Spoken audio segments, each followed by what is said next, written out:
So,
yeah, so you can, we want to get on and,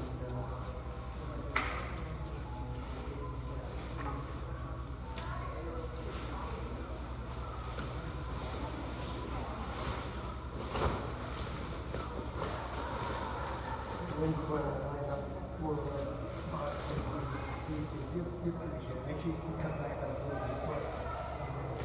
And then I'll turn the timer on here. And when this case the switch up, and then you want to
and then we filled the hole with water. Yes. And we moved the hot tub right over it, and then took out the sticks that we had, and then it started displacing the water. We put a hose in, with a little suction, and let the water come out. True. And it just lowered it down into the right place for us. So it was kind of a similar system. Simulation. The water could lift the heater out of the way, Yes. much more than we could. Wow. But I don't know. I might, let's see, if I try again, we would know, but I can create a little more of a leak on this side. See, this is the built-in. Oh, so that's built-in accounted leak. for, right? And I can, but Is that by intention? yeah, because I wanted to be able to control the balance of the leaks in case the bags are going to develop leaks anyway. Anyway, after time of use. Yeah. I mean, they're not totally sealed. Yes. They And also these connections. Yeah, well, it's all the seams. These are sewn. The fabric itself, Yeah. it's not. Well, the fabric is rubberized, but on the inside, But it's but not it's totally but proof. it's been. Yes. I've had these bags are years old now, and I assumed they. Well, the first bags I had in here, died within a week. The first time I did it, Yes. and these have lasted years. So, but it's. But forever is a whole different story. True. And forever, and they keep extending the show, so I don't know. Oh, okay. If And it's good, I think, because it's something that's important in the time of.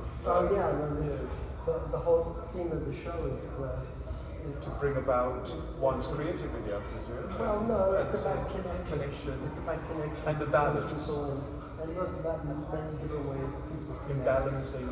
connect with each other, connect with deities, connect with their traditions. There's connect with the earth. Yes. Mine is definitely about people. Right. So in that subject alone, believing in people as this core foundation on your part, how this whole concept come to about in your mind? Well, the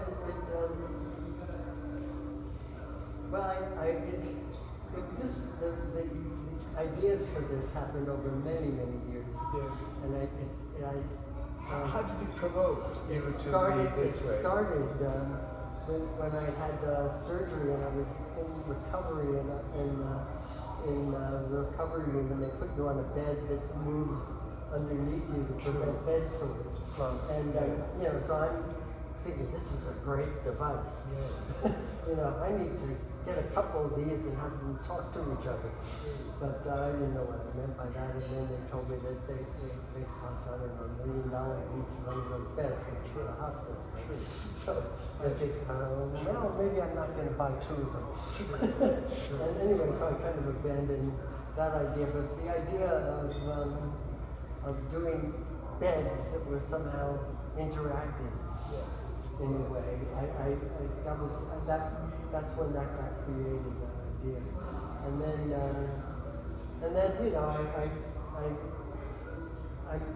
at some point years later, I made a mechanical bed that had like pull strings, but it was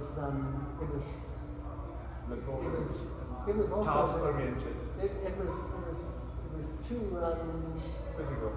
Yeah, well, I couldn't figure out how you could make that 2 of these beds talk to each other in a way that wouldn't make any sense for the people who were on them. And so I kind of abandoned that. And then I saw, this is the short version, this is like over a decade of I've made other pieces. I kept coming back to this. And I saw someone with these inflatable bags, and you kind of Then open it, put it you kind of run with it and scoop up the air, Yeah. and then you Seal it. roll up an egg, and then you can Like sit a on it seal. and lie on it for a while. And I thought, well, that could be the answer. And then I had the problem of trying to find a blower that would inflate these things and lift you, and then the whole other system. And at that point, I was also thinking about game theory. In part because by then, look, I'd been thinking about game theory before that, and but in 2016 when I started really working on this, Donald Trump was running for office, and he has this, seems to have this idea that it's everything in the universe is a two-person game. It's him and the rest of the world. And and it's an endless fight. Yeah, because if anyone is happy anyway, he must be losing. So anyway, I'm exaggerating his perspective even, but then. So then I in that year he won. He did, yes. So what put you in a position to then to build on? Well, something that was still his attitude. Sure. And I still thought it was worth exploring this idea. So I thought, okay, well, I now have this idea. I have beds. I don't have a blower yet. I don't know how to control it all. But I'm going to write a grant and see if I can get some money to work on it. I'm just saying because I probably need to hire a computer person to be able to help see work the controls of this out. And Would then I didn't get enough money, so I wound up doing this stuff in older, more primitive ways. And it worked out to be the best Much way. better. Yeah. Yes. Because if I had Tweaked in Arduinos the other way. controlling the And that's not true, right? I wouldn't have been able to get this. Honest feelings. This is the analog of the zero-sum game. Is this valve? Yes. When you open one, closes the other. Yes. And then you can reach a balance. And that's not proved either, is it? With air. Reasonably quite a bit. Yes. But these are. So it's accounted for and compensated. Everything I just sort of try it out and see what happens. This is incredible. I don't know. I did flunk out of engineering Because there isn't, in my eyes, I cannot see precision engineering to a degree, but it's still more precise than precision engineering. Well, I don't know. I like engineering, yes, but when I do it in the sort of the seat of your pants, they call it. Yes. It's I don't really. I don't make a plan ahead of time. I kind of everything that you do kind of throws out problems. Sure. But if you see that you're heading, if you see that the larger goal is working, then you solve those problems. And sometimes the problems are better and suggest a new direction. Yes. Then I head in that direction. Because it drives you to that focal point. Yeah, well, sometimes but it requires, you have to start. It derives. You have to start doing something. You have to start working on something, Yes. and then you can, so in the original version, I was there the whole time. Right now, I come in once a month on Free Fridays, and I come in just to schmooze with people and see how things are working. Yes. But the original version, I was there, the entire time, and I had to turn it on for people, and I had a little timer in my hand. I would turn it off, and it was Remotely. Just go over and hit the switch. So so then so that was just one little example. So yes. I wanted two people to make it work. Yes. And so I came up with this system, which so that was an extension to your switch. yeah. Well, you see, this is so you see if once you go over the other side, Sure. don't stand on it yet, but look up there. You see, let me turn this on. So right now it's in the on position. It's got time and the switch is on, but it's not on. And if I get on the bag, and it won't go on, but if you get on the bag too, just put your foot on it a little way. It goes on now. Step off. So it takes two people to right. and this is my, you see it's stuck, mine is stuck. And that brings to another. So this is, you know, this is a, like, it's a almost digital logic, it's an and. Right. But it's fussy because it's got friction and it sticks. And So would you say that and I kind of like that, so I put a label on it, and that made it okay that it doesn't work perfectly.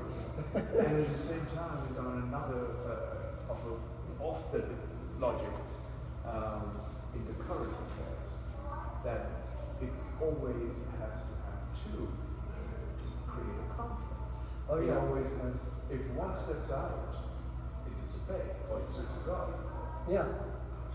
Wow, this is kind of. Well, so it is. There is game theory here, which is what the way you're talking about this, Yes. and that was how this configuration, you know, went from just two beds that might interact somehow to the whole question of how do people interact with each other, and you know, is there a way to think about this?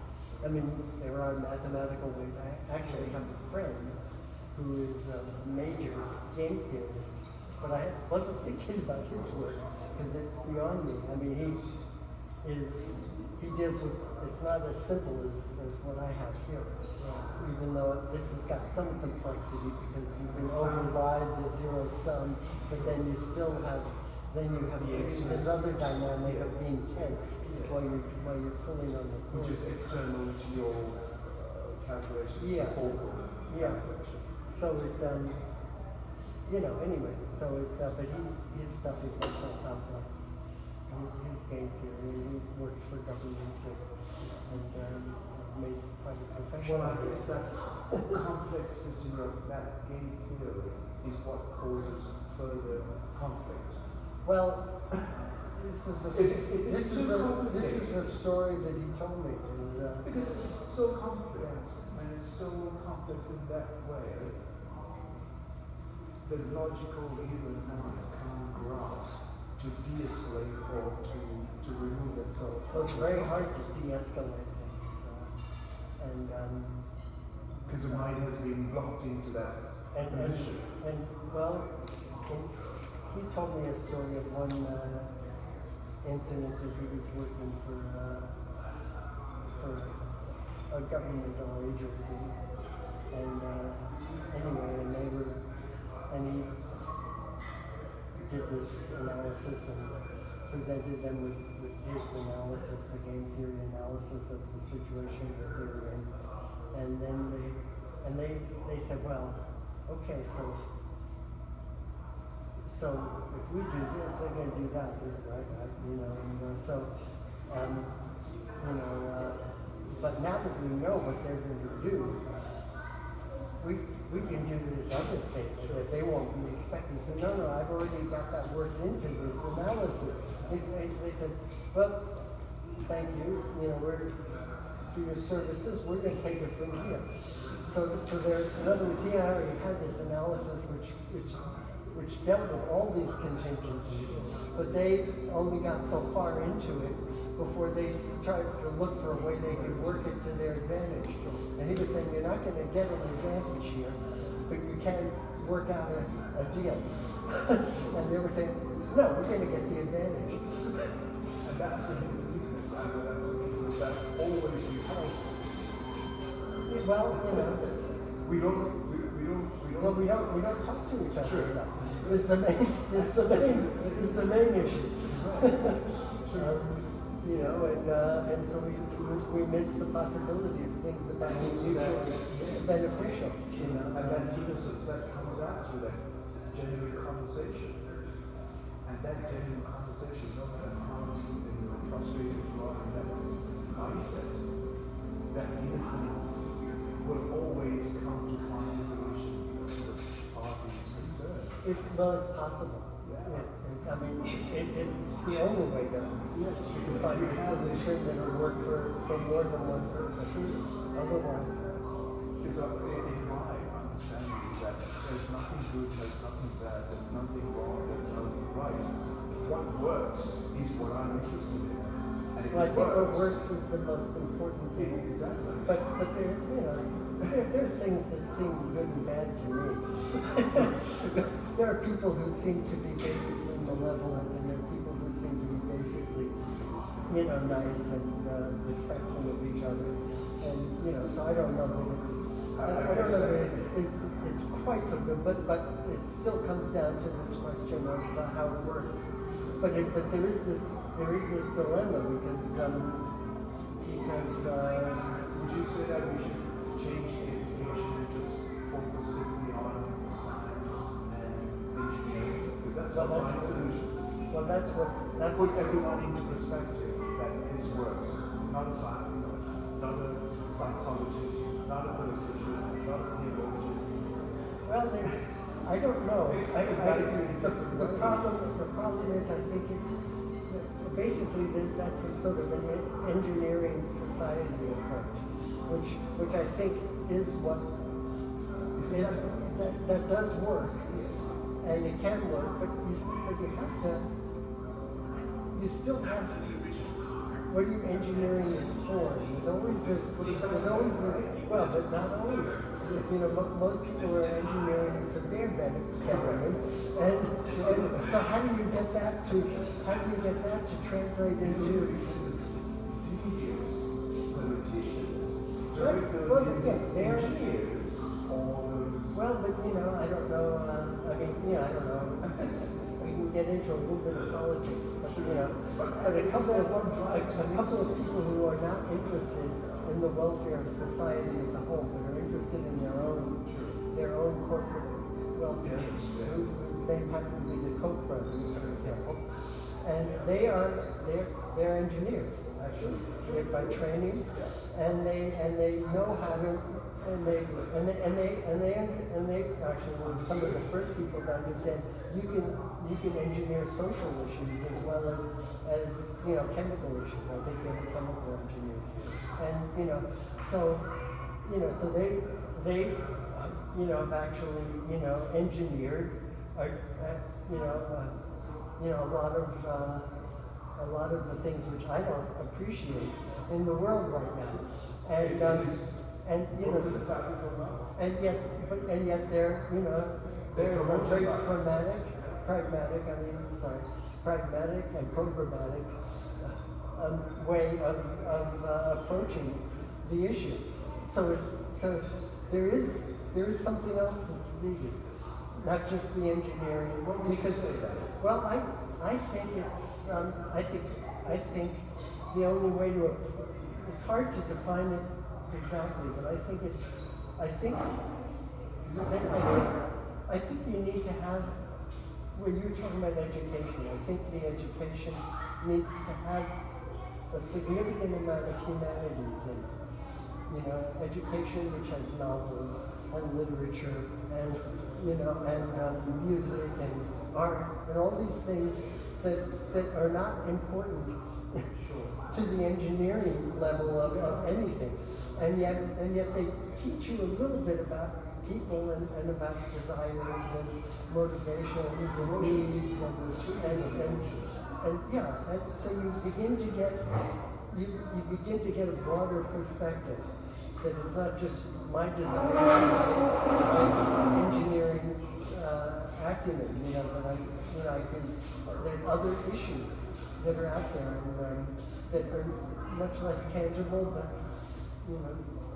anyway, so I think that and unfortunately educational systems are shifting because of competitive pressures and all this, they're shifting more towards technical skills and proficiency and that is no longer required anymore. For a child could come in and they could probably look at some of the diagrams of this on and like that, and you could speak out and then throw out the next solution. yeah, that's true. So yeah. do you really require that alphabetical studies or mathematical studies? Oh, I think it. Well, for one thing, It's all around for us. that is the promise of AI, but it To that, but it isn't. But it doesn't really. AI is it's still working with what we've generated, and it's not. just a little enhancement to the existing. Well, it can the one thing that it has, which I think good art has, is a lot of associative capability. I mean, because if you can, make associations and come up with, think of things as metaphors for things like that. But unfortunately, AI can do that too. Where, in fact, it has everything that's digital. It has access to it.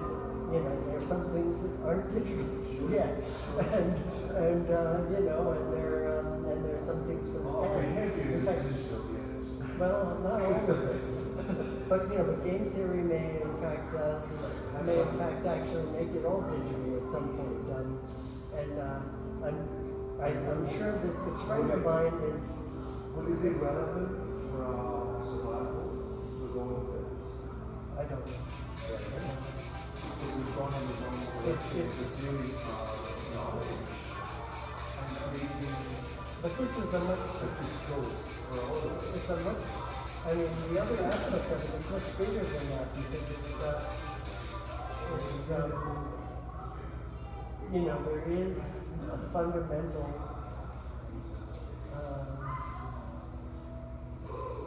Western society and probably the world over, but I don't know much about the rest of the world.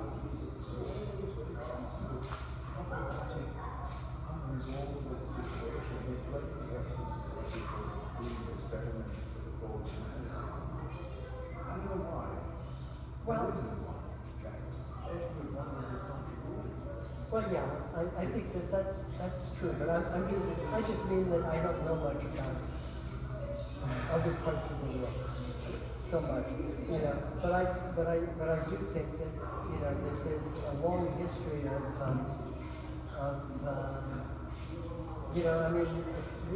way Marx had a very good handle on things. You've got labor and capital, and you've got production,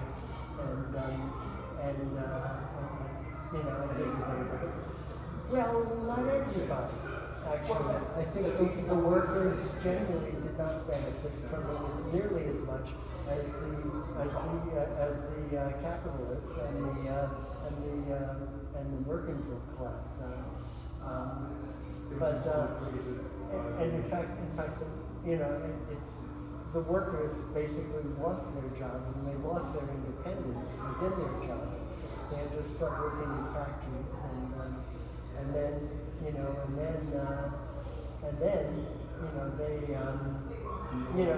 over time, it's happening again now. Now that there aren't so many. That we work, I eat. That's a good. That hasn't gone away, right? No, it has never gone away. So this is the whole problem. And I think that, it's also, in part it's because the possibility of extreme wealth is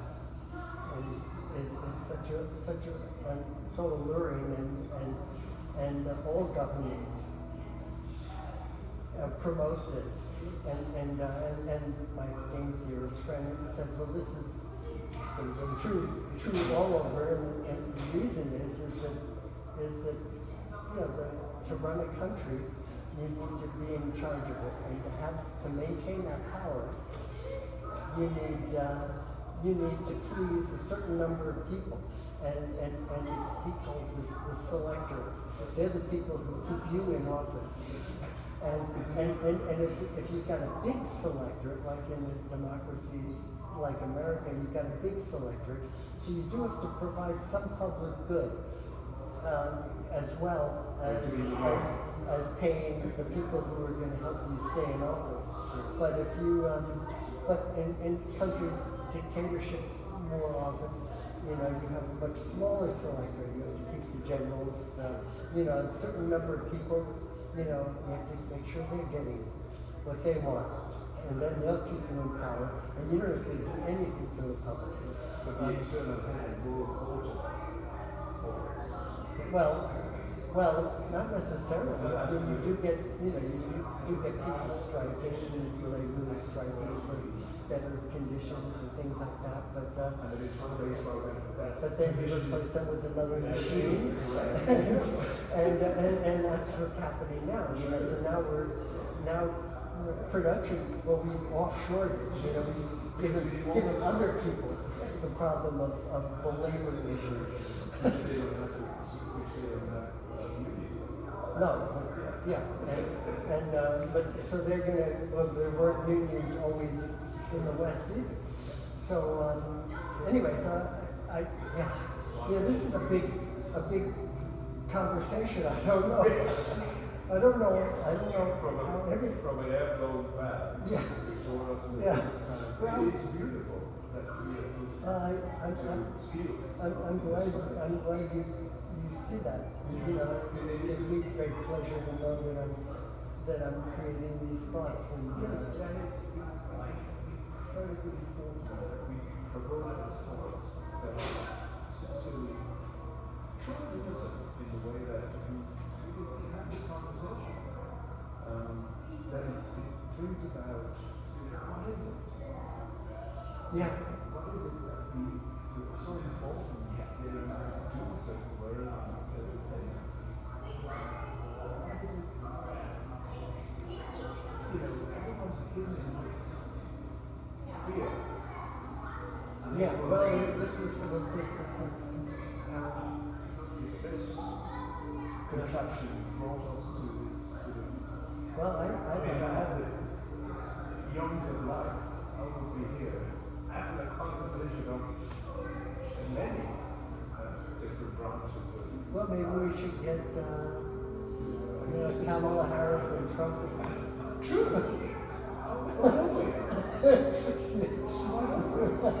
See the truth. It brings out the sincerity of the. Well, it is a simple situation. Yes, and it brings out the sincerity and pureness of the individual's behavior. They play cards. Yeah, although it's a limited, it's a limited, because you can both pull the cords and just slowly go up there and but you can worry about But that. at the same time, what would go through your mind? You know, rather than the words. Well, that's a question. Bring about, yes, without words of nonsense. Why don't you show your strength in the true sense? What is it that you're... I like it. I think we need to do some, 30 days left or something? in my sincere understanding, both of them don't have control of the selection. That's me. Well, I None think of them, both of them are in control. well, they're both doing the same thing. They're offering the people that they think. Who's going to be affected? Yeah. Everybody else. Well, but you see, the thing is that which I think Kamala Harris could do more of is to which she is doing some of this, because Trump does not talk policy, and Vance is talking some, but they're both into conspiracies and all this other crap, and if she but the one thing that they do say, which is sort of a policy thing, was you're worse off now than you were then. office, and Is that the only comparison that you were always saying? I know. Well, I know. Well, and that is a powerful argument, and it often is. It's 4 years. Yeah. I mean, forget about what happened with COVID and supply chains and corporate greed and all this other stuff that led to inflation, and but oh yeah. But in any case, I think her big chance is that she does offer a future that's different. Because for one thing, she's of another generation. As long as someone else in the world is at stake. Yeah, well, yeah. Which is not going to happen. When that isn't, we are all in the hands of unknown. Yeah. That's very powerful. Well, yeah, I'm not thrilled about what might happen, and no matter who's in office, it's not going to be an easy job. I certainly wouldn't want it. This conversation's okay, but that one, that one is much tougher. And it's that process that we've come this far, yet we've fallen so far. Right, well, it could not happen. So we will come to a point nobody's going to take it to us. Yeah, well, I like to think that I will die before then, but I've got a daughter and grandchildren, But this is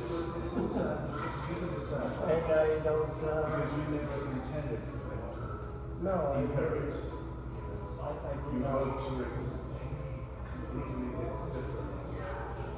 And already, I mean, they're, I see other kids, a bit older than my grandkids, and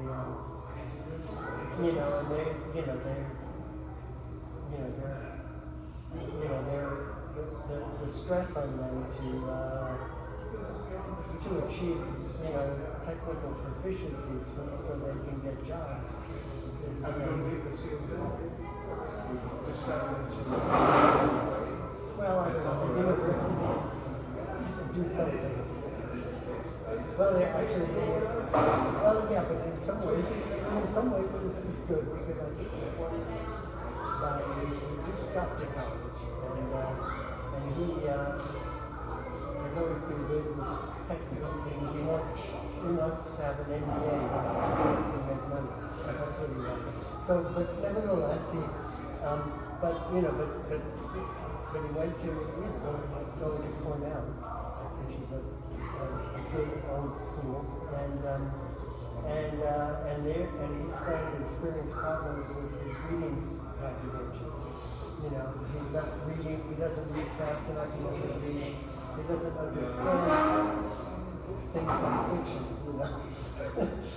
and, so it's, so I'm glad that this has happened, and I hope he will get it together and start to realize this. He's already in his last year in high school.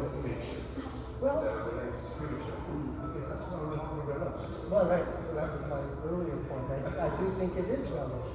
It's always relevant because people don't change. I mean, the ancient Greeks were probably very much like we are, and so on back in time. Just the individual people. Yeah, they didn't have iPhones. They didn't have any of this crap. Oh yeah. But the way they dealt with each other was kind of the same. I mean,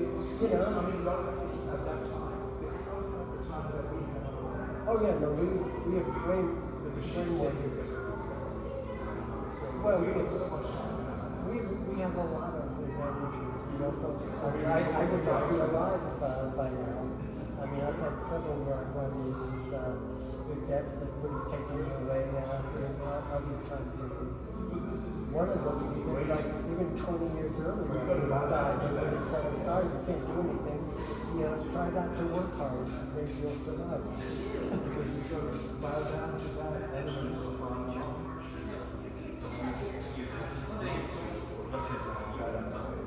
Oh no, I certainly Oh yeah, I think that experience makes a difference.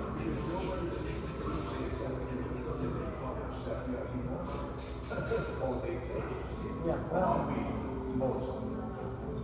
yes. So this teaching is what's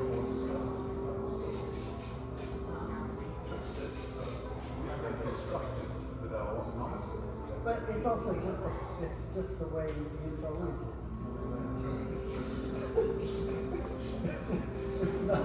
I mean, it's true that we're not taught these things. But but if you read enough fiction, you see stories about people who you can relate to, but they're like older people, and when you're young, you can get there's the possibility of that perspective. But one good way of change is to keep the old and have couch of the family. Every child born is a genius, only to be made into an idiot by their parents and parents, teachers, schools. Yeah, on the other hand, I mean, I don't know, I grew up in a kid, I didn't really reject a lot of what my parents said about it. I think